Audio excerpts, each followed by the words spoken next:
Hello. स्वागत है आप सभी का GKRWA स्टडी पर। मेरा नाम निधि। आज के वीडियो में हम डिस्कस करने वाले हैं हिंदी के टॉप 30 ऐसे क्वेश्चन आंसर जो कि सभी परीक्षाओं के लिए महत्वपूर्ण रहेंगे।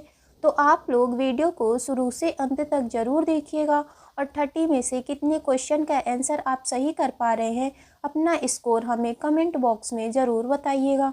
तो चलिए अब हम शुरू करते हैं फर्स्ट क्वेश्चन से। सर्वनाम के कितने भेद हैं बताइए। क्वेश्चन नंबर 1 का राइट आंसर क्या होगा? 6 भेद हैं। सर्वनाम के 6 भेद हैं।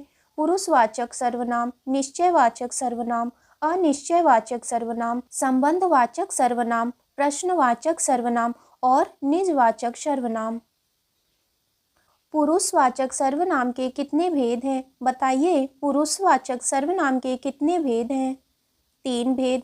पुरुषवाचक सर्वनाम के 3 भेद हैं। उत्तम पुरुष, मध्यम पुरुष और अन्य पुरुष। मैं किस प्रकार का सर्वनाम है बताइए। मैं किस प्रकार का सर्वनाम है? उत्तम पुरुष सर्वनाम। मैं, हम, मैंने, हमने, मेरा, ये सभी उत्तम पुरुष सर्वनाम हैं। तुम किस प्रकार का सर्वनाम है बताइए। इसका राइट आंसर क्या होगा? ऑप्शन बी इसका राइट आंसर है। तू, तुम, तुमने, तुझे, तुमको, ये सभी मध्यम पुरुष सर्वनाम हैं।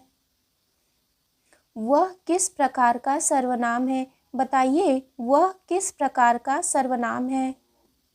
अन्य पुरुष सर्वनाम। वह अन्य पुरुष सर्वनाम है। वह, यह, वे, ये, इन, इन्हें, ये सभी अन्य पुरुष सर्वनाम के उदाहरण हैं। विशेषण के कितने प्रकार हैं बताइए। विशेषण के कितने प्रकार हैं? 4 प्रकार। विशेषण के 4 प्रकार हैं। सर्वनामिक विशेषण, गुणवाचक विशेषण, संख्यावाचक विशेषण और परिमाणवाचक विशेषण। आधा धन बांट दो कौन सा विशेषण है बताइए। आधा धन बांट दो यह कौन सा विशेषण है? परिमाण बोधक विशेषण। आधा धन बांट दो यह परिमाण बोधक विशेषण है। आधे सदस्य अनुपस्थित थे कौन सा विशेषण है बताइए। इसका राइट आंसर क्या होगा? संख्यावाचक विशेषण। आधे सदस्य अनुपस्थित थे यह संख्यावाचक विशेषण है। सीता अत्यंत सुंदर है व्याकरण की दृष्टि से क्या है? प्रविशेषण। सीता अत्यंत सुंदर है यह प्रविशेषण है। वे शब्द जो विशेषणों की विशेषता बताते हैं उन्हें हम प्रविशेषण कहते हैं। काम का नाम बताने वाले शब्द को क्या कहते हैं? क्रिया। काम का नाम बताने वाले शब्द को क्रिया कहते हैं। प्रत्युपकार का सही संधि विच्छेद क्या है बताइए। इसका राइट आंसर क्या होगा? ऑप्शन सी इसका राइट आंसर है। प्रत्युपकार का सही संधि विच्छेद होगा प्रति धन उपकार और इसमें यड़ संधि है। गायक का सही संधि विच्छेद क्या है बताइए। गायक का सही संधि विच्छेद क्या होगा? गय धन अक। गय धन अक गायक का सही संधि विच्छेद है और इसमें अयादि संधि है। यद्यप में प्रयुक्त संधि का क्या नाम है बताइए। यद्यप में कौन सी संधि है? यड़ संधि। यद्यप में यड़ संधि है और इसका संधि विच्छेद होगा यदि धन अपि। निर्वाह में प्रयुक्त उपसर्ग क्या है बताइए। निर्वाह में क्या उपसर्ग है? नीर। निर्वाह में नीर उपसर्ग है। निम्न में से उपसर्ग रहित शब्द है बताइए। इनमें से कौन सा शब्द उपसर्ग रहित है? यानी कि इनमें से किसमें उपसर्ग नहीं है? सुरेश। सुरेश में उपसर्ग नहीं है। धुंधला शब्द में प्रयुक्त प्रत्यय क्या है बताइए। धुंधला शब्द में क्या प्रत्यय होगा? ला। धुंधला शब्द में ला प्रत्यय है। अव्ययी भाव समास का एक उदाहरण प्रतिकूल का सही विग्रह क्या होगा बताइए। प्रतिकूल का सही समास विग्रह क्या होगा? इच्छा के विरुद्ध, इच्छा के विरुद्ध, यह प्रतिकूल का विग्रह है। पाप पुण्य में कौन सा समास है? बताइए, पाप पुण्य में कौन सा समास है? द्वंद्व समास। पाप पुण्य में द्वंद्व समास है और इसका समास विग्रह होगा पाप और पुण्य। लंबोदर में कौन सा समास है? बताइए, लंबोदर में कौन सा समास है?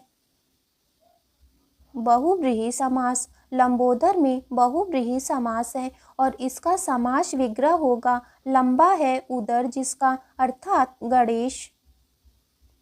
पावक किसका पर्यायवाची शब्द है? बताइए, पावक का पर्यायवाची शब्द क्या होगा? अग्नि। पावक अग्नि का पर्यायवाची शब्द है और अग्नि के अन्य पर्यायवाची शब्द ज्वाला, कृशाणु, अनल और आग है। तम किसका पर्यायवाची शब्द है? बताइए, तम का पर्यायवाची शब्द क्या होगा? अंधकार। तम अंधकार का पर्यायवाची शब्द है और अंधकार के अन्य पर्यायवाची शब्द तमिश्रा, तिमिर और ध्वात है। अन्वेषण किसका पर्यायवाची शब्द है? बताइए, अन्वेषण का पर्यायवाची शब्द क्या होगा? खोज। अन्वेषण खोज का पर्यायवाची शब्द है और खोज के अन्य पर्यायवाची शब्द अनुसंधान, जांच, छानबीन और पूछताछ है। ओजस्वी का विलोम शब्द क्या होगा? बताइए, ओजस्वी का विलोम शब्द क्या होगा? निस्तेज। ओजस्वी का विलोम निस्तेज है। कुटिल किसका विलोम शब्द है? बताइए, कुटिल का विलोम शब्द क्या होगा? ऋजु। कुटिल का विलोम शब्द ऋजु या तो सरल होगा। आज का विलोम शब्द क्या है? बताइए, आज किसका विलोम शब्द है? कल। आज कल का विलोम शब्द है। जिसके कुल का पता ना हो उसे हम क्या कहते हैं? अज्ञात कुल। जिसके कुल का पता ना हो उसे हम अज्ञात कुल कहते हैं।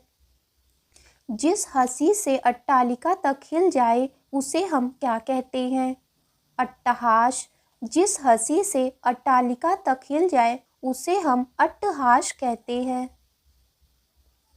आढ़त का व्यापार करने वाला, इसके लिए एक शब्द क्या होगा? आढ़तिया। आढ़त का व्यापार करने वाला, इसके लिए एक शब्द है आढ़तिया। उन्हें संस्कृत और अंग्रेजी ग्रंथ के कई डैश याद हैं। बताइए, डैश के स्थान पर क्या होगा? उद्धरण। उन्हें संस्कृत और अंग्रेजी ग्रंथ के कई उद्धरण याद है, यह कंप्लीट वर्ड होगा। विश्व में डैश की ही प्रधानता है। बताइए, डैश के स्थान पर क्या होगा? कर्म। विश्व में कर्म की ही प्रधानता है, यह कंप्लीट वर्ड है। विनायक किसका पर्यायवाची शब्द है? यह आपका टेस्ट क्वेश्चन होगा। इसका आंसर आपको कमेंट बॉक्स में ज़रूर बताना है। तो आज की वीडियो आपकी यहीं तक थी। वीडियो अच्छी लगी हो तो लाइक करें, शेयर करें। अगर आप चैनल पे नए हैं तो चैनल को ज़रूर सब्सक्राइब करें।